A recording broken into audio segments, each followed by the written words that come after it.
Hey, my fellow yoga friend. Today we are going to be talking about how we can step from our downward facing dog through to our lunge. Now, this is a transition often used in vinyasa classes, and it can be quite tricky. It involves a lot of strength, flexibility, but most importantly, calls for a lot of practice. So I've broken it down into 5 steps that hopefully with some practice will leave you feeling a little bit kind of more confident with this step through. So step 1 is to know how to modify. Now, this is a really important step so that when you are at your local studio, when you are practicing along with teachers online, that you can keep up with that pace and it's somewhere for you to be while you're practicing the other 4 steps.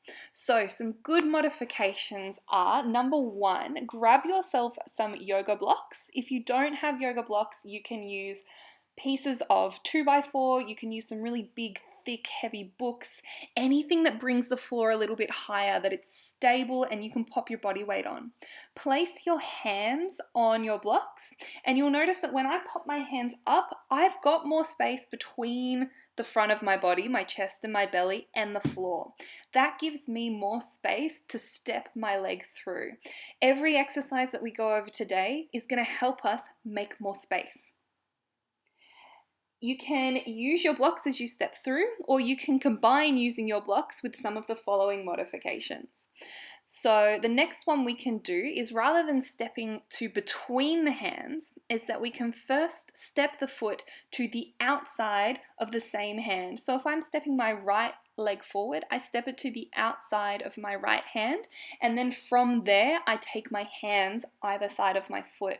It's a little bit easier to step out on a diagonal than it is to step straight through. Like I mentioned, it's just kind of a modification until you're feeling comfortable to step straight through. Another thing we can do, rather than stepping straight from our downward facing dog, is come forward into a plank, bring the knees to the floor, sit the hips back so you're in a tabletop, and step forward from there. Another thing that we can also add on to any of these is step as far forward as you possibly can and then take your hand around your ankle and help bring it forward.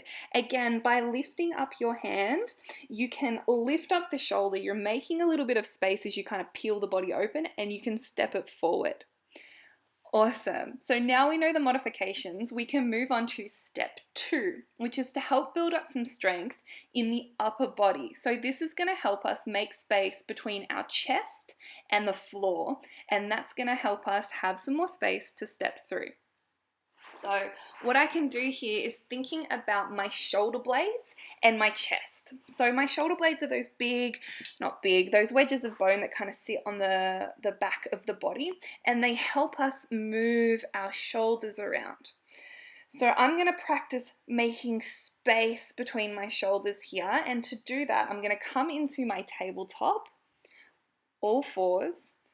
I'm strong through the belly here, so my spine is nice and long and my core is switched on, so I'm just kind of gently activating that so I'm not kind of floppy through the belly. So without moving my elbows, without moving my upper back, I'm going to push the floor away, feel strong through my pec muscles, through my chest muscles, and make space between the shoulder blades. And then I'm just going to keep practicing that. Now, this is a tricky move in itself, so don't stress if it feels a bit funny to begin with. You'll get it with some practice. And then once you feel pretty good here, we can make it a little more difficult by stepping the knees out and coming into a low plank. So my hips are in line with my shoulders, are in line with my knees. I've got a nice long line. I'm in a low push-up. And then again, I'm just moving my shoulder blades away from each other and close to each other, away from each other, close to each other. And then once I'm feeling pretty good there, I step the feet out into a high plank.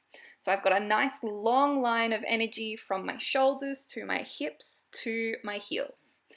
The hips tuck under slightly, my belly feels nice and strong, and I practice pushing the floor away, making space between the shoulder blades, like I'm puffing up through the back of the heart.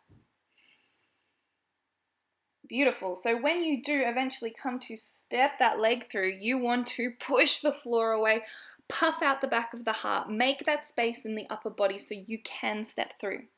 All right. Step 3, we think about hollowing out our lower torso. So we're thinking about a nice strong belly here. So what we can do is, starting on our hands and knees, is tuck one heel in as close to the glute as you can, and then pressing into the opposite shin, feeling really strong through the body, we draw that knee in toward the chest. Now here, I can also practice making space between the shoulder blades, so I'm pushing the floor away. Now you can even have a play with drawing your chin toward your knee.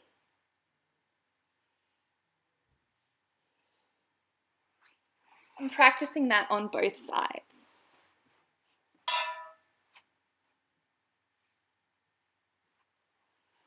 When you're feeling pretty good there, we can come into our low plank. Press the floor away so you puff up through the back of the heart, and this time see if you can just draw your knee close to the front of the mat. Keep the knee, keep the shin hovering off the floor as you draw it forward. And then we come up to the toes, and this is almost similar to mountain climbers, but we're moving really slowly, really mindfully. So again, press into one foot, that's your standing leg, and one knee bends. Keep the heel close to the buttocks and draw the knee in as close to the chest, as close to the chin as possible. And then we repeat. These are exercises to strengthen. We are just practicing here. There's no kind of right or wrong way.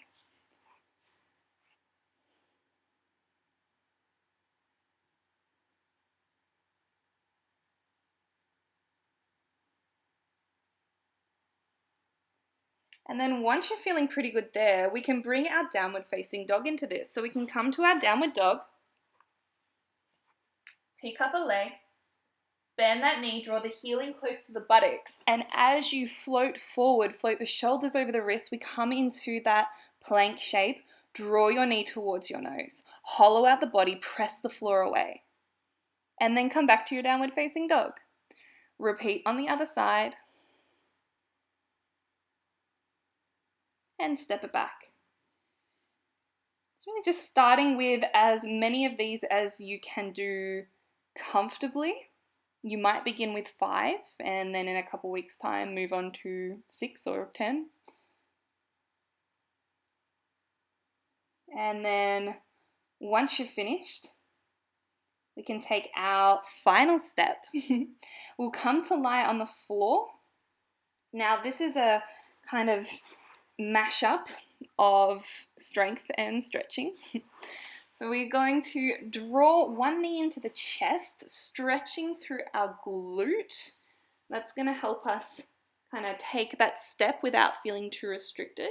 And then extending the opposite leg out so it's just floating up off the floor, pressing that heel as far away from you as you can.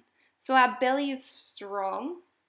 And then nice and slowly, I'm going to release that bent leg, pull the straight leg in, extend the bent leg out. So just swapping over. So again, that asks for a strong belly.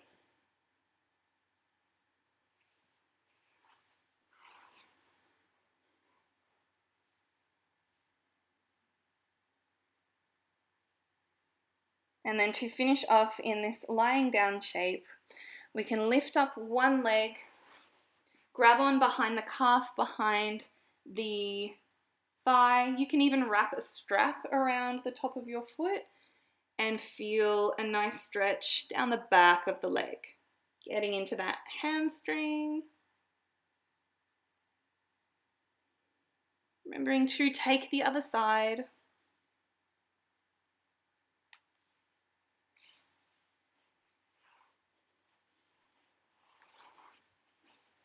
And then they are all of our steps. Having a practice of all of these as often as you can really, really help with that stepping through to a lunge. Let me know how you go. Let me know how you're feeling if you have any questions at all. And then a bonus step, remembering that where you're at in your practice is the perfect place to be. You are the perfect yoga practitioner as is, and just know that stepping through to a lunge will not make you any more proficient at being happy and whole and loving towards yourself. So it's a great thing to practice. It's a fun thing to have a goal, but just remembering not to get too caught up. Have a glorious practice. Have a beautiful day. Take good care of yourself, and I will see you soon.